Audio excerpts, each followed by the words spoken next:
వాళ్ళ పరిస్థితి ఏంటంటే అయ్యే ఖర్చే. పెద్ద సినిమాకైనా చిన్న సినిమాకైనా మనకి బేటాలు కానీ ఖర్చులు కానీ ఒకటే. ప్రతాడు క్యారవాన్ అని పెట్టాడు. ఒక సినిమా షూటింగ్ ఫ్లోర్ బయట ఒక మినీ బస్ స్టాండ్ చూస్తున్నాం మనం. ఒక్కొక్క పెద్ద హీరోకి 2 క్యారవాన్లు కావాలి, మళ్ళీ ఒకటి కూడా కాదు. పెద్ద హీరోకి పెద్ద హీరోయిన్కి అనకూడదు ప్రొడ్యూసర్ ఖర్చు. ఒక bus stand, mini bus stand plus ఆ క్యారవాన్ నుంచి ఫ్లోర్లోకి రావడానికి హీరో చుట్టూ 10 మంది బౌన్సర్లు ఉండాలి. కిడ్నాప్ చేస్తారా స్టూడియోలో? అది బంధానా లేకపోతే ఎచ్చుల ఏమని చెప్పాలి? అది ఎవరి సొమ్ము? ఎగ్జిబిటర్ దగ్గర నుంచి, సైకిల్ స్టాండ్ దగ్గర నుంచి, క్యాంటీన్ దగ్గర నుంచి ఎగ్జిబిటర్ దగ్గర నుంచి డిస్ట్రిబ్యూటర్ దగ్గర నుంచి ప్రొడ్యూసరు. మనం ఇంత ఖర్చు పెడుతున్నామే.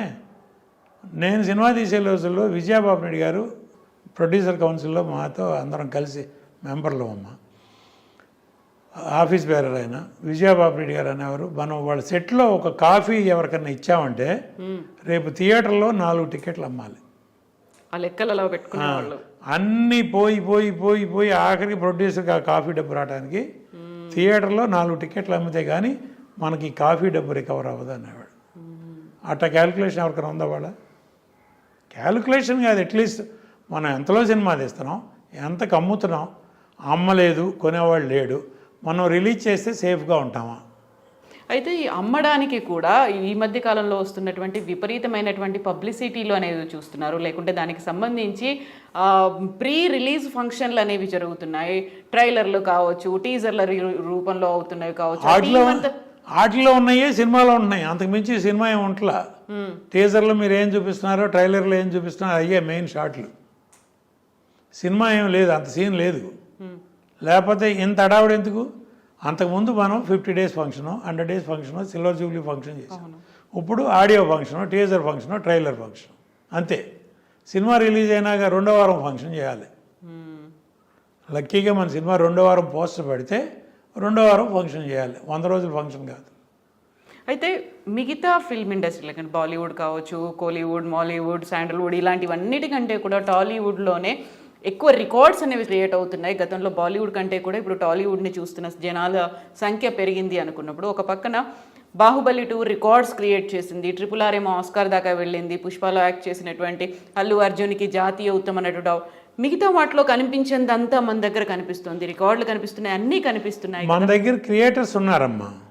క్రియేటర్స్ వెనకాల పెద్ద బ్యానర్లు ఉన్నారు, పెట్టుబడి పెట్టే సినిమాలు ఉన్నాయి, కార్పొరేట్ కంపెనీలు ఉన్నారు, ఆ cinema houses like Ashwini Dutt గారు ఆ సినిమా చేయాలంటే ఇప్పుడు వాళ్ళ అల్లుడు డైరెక్టర్ అవ్వచ్చు, బట్ ఆయన ఒక డైరెక్టరే. ఆయన మొన్న అశ్విని దత్ గారు ఒక ఇంటర్వ్యూ ఇచ్చారు, నేను ఏ సినిమా తీసినా మా డైరెక్టర్కి ఏం కావాలంటే అది సమకూర్చేవాడిని అంతే. నేను మొదల నుంచి అదే సిస్టమ్ ఫాలో అయ్యాను, ఇప్పటికీ అదే చేస్తున్నా. మా అల్లుడని కంట్రోల్ చేసింది లేదు, వేరే డైరెక్టర్ అని చెప్పి ఇష్టం వచ్చినట్టు ఖర్చు పెట్టింది లేదు. డైరెక్టర్కి ఏం కావాలో నేను అది డిస్కస్ చేసేవాడిని, ముందు ప్రొవైడ్ చేసేవాడిని. అట్లా ఎంతమంది చేస్తున్నారమ్మా? ఇప్పుడు ఒక బడ్జెట్, ఒక ప్లాన్ ఎంత ఖర్చు అవుతుంది? ఇప్పుడు ఒక ఆర్టిస్ట్ బాంబే నుంచి తీసుకొస్తున్నామమ్మా, ఒక 10-12 ఎయిర్ టికెట్లు ఇవ్వాలి, దానిలో ఒక 4-5 ఎగ్జిక్యూటివ్ టికెట్లు, ఒక 1/2 డజన్ మినిమం 5 స్టార్ హోటల్ రూమ్లు, దానిలో 2 సూట్ రూమ్లు, వీలైతే ప్రెసిడెంట్ సూట్ రూమ్లు. ఈ మధ్య కొత్త ట్రెండు ఎక్కడికైనా అవుట్డోర్ వెళ్ళాలంటే హెలికాప్టర్లో, సొంత చాపర్లో వెళ్ళాల్సిందే. మామూలుగా రెగ్యులర్ ఫ్లైట్లు మనకు అందం. అట్లాంటి ఖర్చు ఎవరిదమ్మా? 2 చొప్పున క్యారవాన్లు పెట్టే ఖర్చు ఎవరిదమ్మా? బౌన్సర్ల ఖర్చు ఎవరిదమ్మా?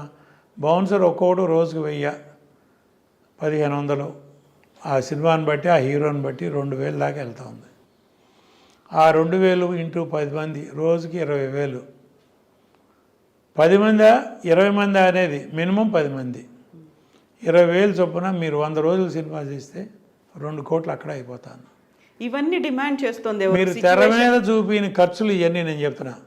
మీరు క్యారవాన్లో అంతకుముందు రామారావు నాయ సారు అప్ టు చిరంజీవి గారు, బాలకృష్ణ ఆ తరం వరకు అవుట్డోర్ షూటింగ్ అయితే చెట్టు కింద కూర్చునేవాళ్ళు, లేకపోతే ఒక ఫ్యాన్ పెట్టుకునేవాళ్ళు, టేబుల్ ఫ్యాన్ ఒకటి, ఇంపోర్టెడ్ ఫ్యాను, దాని పక్కన కూర్చునేవాళ్ళు. అక్కడ వేరుశనకాయలు తింటాను, పకోడీలు తింటాను, పేకాడతాను, షార్ట్ రెడీ అంటే చూసేవాళ్ళు. వాళ్ళు రాగానే ముందు సీన్ చదివేవాళ్ళు, సీన్లో వాళ్ళ క్యారెక్టర్ ప్రకారం డైలాగులు చదివేవాళ్ళు. అవన్నీ ముందు బుర్రకు ఎక్కించుకున్న తర్వాత పేకాడుకునేవాళ్ళు.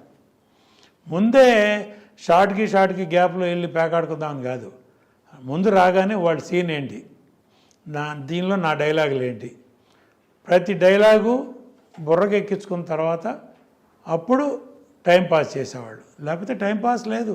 ఆ ఆర్టిస్ట్ ఏం చేస్తారు, దానికి అనుకూలంగా మనం కౌంటర్ ఏం చేయాలి అని ఆలోచించేవాళ్ళు ఆర్టిస్టులు ఆ రోజుల్లో. ఎస్వి రంగారావు గారు రిహార్సల్లో ఒకటి చేసేవాడు, టేక్లో ఒకటి చేసేవాడు. దానికి తగ్గట్టు నాయసారు, రామారావు గారు, సావిత్రి గారు వాళ్ళు చేసేవాళ్ళు, జగ్గయ్య గారు. ఆ పోటీ స్పిరిట్ ఎక్కడుందమ్మా? లొకేషన్లో రిహార్సల్స్ ఎక్కడ ఉన్నాయమ్మా? మీ డైలాగ్ తర్వాత మీ డైలాగ్ అట్లా 5-6 ఆర్టిస్టులు ఇన్ ఏ రో ఒక షాట్ పెట్టి తీస్తున్నావా?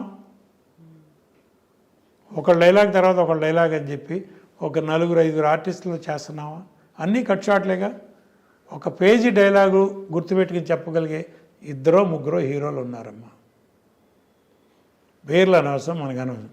మిగతా వాళ్ళందరూ డబ్బింగ్లో చూసుకుందాంలే, అక్కడ చూసుకుందాంలే. ఏంటి అయితే ఇప్పుడు క్యారవాన్లు కావచ్చు, లేకుంటే వాళ్ళకి ఇచ్చేటువంటి ఫెసిలిటీలు, బౌన్సర్లు, మిగతావన్నీ కూడా అక్కడ హీరో డిమాండ్ చేస్తున్నారా, సిచ్యువేషన్ డిమాండ్ చేస్తుందా, స్టోరీ డిమాండ్ చేస్తుందా, డైరెక్టరా, లేకపోతే మనకి ఇలాంటిదంతా హై సెటప్ ఉండాలి? ప్రొడక్షన్ ఎగ్జిక్యూటివ్ డిమాండ్ చేస్తాడు. హీరోల ముందు నేను బ్లేమ్ చేయను. ఒక డైరెక్టరు ప్రొడక్షన్ ఎగ్జిక్యూటివ్ని ఇస్తాడు. ప్రొడ్యూసర్ కంటూ మేనేజర్ లేదు. నాకు దోనేపూడి ప్రసాద్ అని ఇప్పుడు ఏబిఎన్ ఆంధ్రజ్యోతిలో మేనేజర్గా ఉన్నారు, దోనేపూడి. ఆయన నాకు ప్రొడక్షన్ ఎగ్జిక్యూటివ్.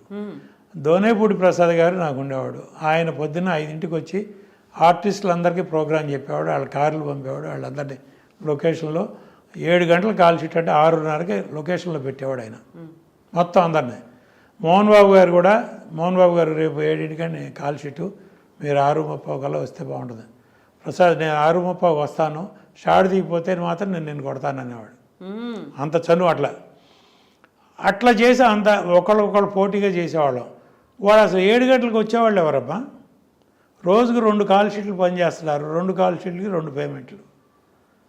9 to 1 ఒకళ్ళు, 1 to 6 లేకపోతే 1 to 2 ఒకళ్ళు. ఇంకా మీకు సబ్జెక్ట్ మీద కాన్సన్ట్రేషన్ ఏముంటుంది, మీ డైలాగ్ మీద. మెకానికల్ ఆర్టిస్టులు కూడా వస్తున్నారు. డే వైజ్ పేమెంట్ అంతకుముందు వచ్చిందా? అంతకుముందు సినిమా, అమ్మ నీకు పలానా క్యారెక్టరు, ఇన్ని రోజులు మాకు కావాలి, ఇంత మీ రెమ్యునరేషన్, కొంత అడ్వాన్సు, మధ్యలో కొంత, డబ్బింగ్ కొంత. అది అండర్స్టాండింగ్. అనుకున్న ప్రకారం వాళ్ళు డేట్లు ఇచ్చేవారు. ఇన్ రైటింగ్ కొంతమంది, నేనైతే ఇన్ రైటింగ్ తీసుకున్నాను అందరి దగ్గర. ఇచ్చేవాళ్ళు, లేకపోయినా డేట్లు ఆర్డర్ చేసేవాళ్ళు. వాడు అసలు డేట్లు ఇన్ రైటింగ్ ఇచ్చేవాళ్ళు ఎవరమ్మా? ఒక్కళ్ళని చెప్పండి చూద్దాం. ఆ హీరో ఎప్పుడంటే అప్పుడు సినిమా షూటింగు, దానికి ఆ రోజున ఆర్టిస్టులు ఎవరు దొరుకుతారు, ఏంటి కాంబినేషను అని చెప్పాలి. ఇవన్నీ జరుగుతున్న విషయాలు అందరికీ తెలుసమ్మా. ఎవరు మాట్లాడినప్పుడు నా పోటాడు సౌత్ ఇండియన్ ఫిల్మ్ ఛాంబర్లో ఉండి నాకు వచ్చే కంప్లైంట్లే ఇయ్యబ్బా.